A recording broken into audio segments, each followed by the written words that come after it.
අයිබෝවන් cooking style YouTube channel එකට ඔයාලා ආදරයෙන් පිළිගන්නවා.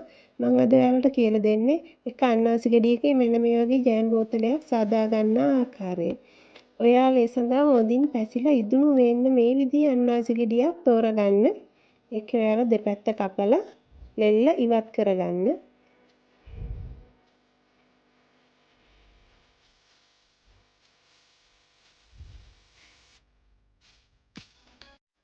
සම්පූර්ණයෙන්ම ඔයාලා මෙන්න මේ විදිහට සුද්ධ වෙන විදිහට ලෙල්ල ඉවත් කරගන්න. ඊට පස්සේ ගෙඩිය එක සැරයක් සෝදලා අරගෙන මෙන්න මේ වගේ පීරු කපන්න. පීරු කපලා අනිත් පැත්තට කපන්න. එතකොට ඔයාලට පොඩියට කෑලි කපා ගන්න හරිම පහසුයි. මෙන්න මේ විදිහේ කුඩා කෑලි වලට සම්පූර්ණ ගෙඩියම ඔයාලා කපලා තියාගන්න.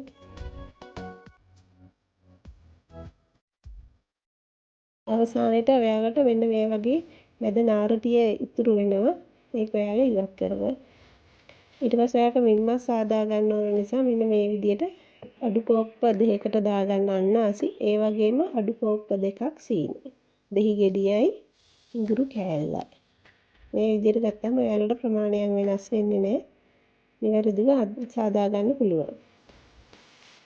ඊට පස්සේ අන්නාසි ටික ඔයාලා බෙන්ඩර් කප් එකට දාලා දෙසරයක් වගේ බ්ලෙන්ඩ් කරලා ගන්න. යන්තම් වගේ අල්ලන්න. ගොඩක් මේ බ්ලෙන්ඩ් කරන්න යන්න එපා. කෑල්ල හිටින විදිහට පොඩි වෙලාවක් බ්ලෙන්ඩ් කරලා ගන්න. ඊට පස්සේ සීනි ටික දාලා ඔයාලා මේක කවලම් කරලා ඊටෙන් තියාගන්න.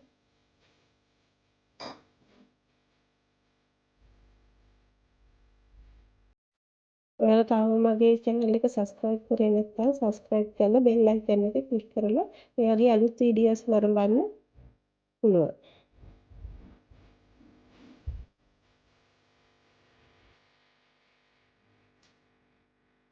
ඉඟුරු කෑලි දෙකක් දාන්න.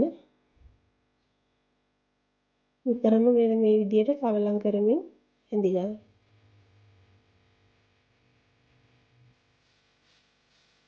ටික වෙලාවක් යනකොට මේකේ උඩ පෙන ගතියක් එනවා. අන්න ඒ පෙන ටික සම්පූර්ණයෙන්ම ඉවත් කරගන්න.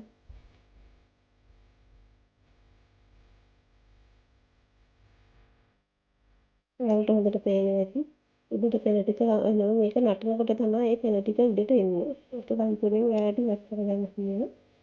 ඉවත් කරලා ඉවරනාට පස්සේ දෙහි ගෙඩියක ඇඳුම් ටික ගන්න එකටම ඊට පස්සේ හොඳට රැඳි ගන්න මේ විදිහට කලවම් කරන්න. ඔයාලට පේන්නේ නැති දැන් මේ ඝන එකක් විදිහට ඇවිල්ලා තියෙනවා. මෙන්න මේ බදල තාවට පස්සේ ලිපෙන් දාගන්න. ඊට පස්සේ අපි අර ඉඟුරු කෑලි දෙක බෝතලේ ඇදියට දාලා මේ විදිහට බෝතලෙට දාගන්න.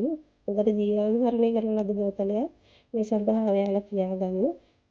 ඔයාලා මගේ channel එක නරඹුවාට බොහොම ස්තුතියි.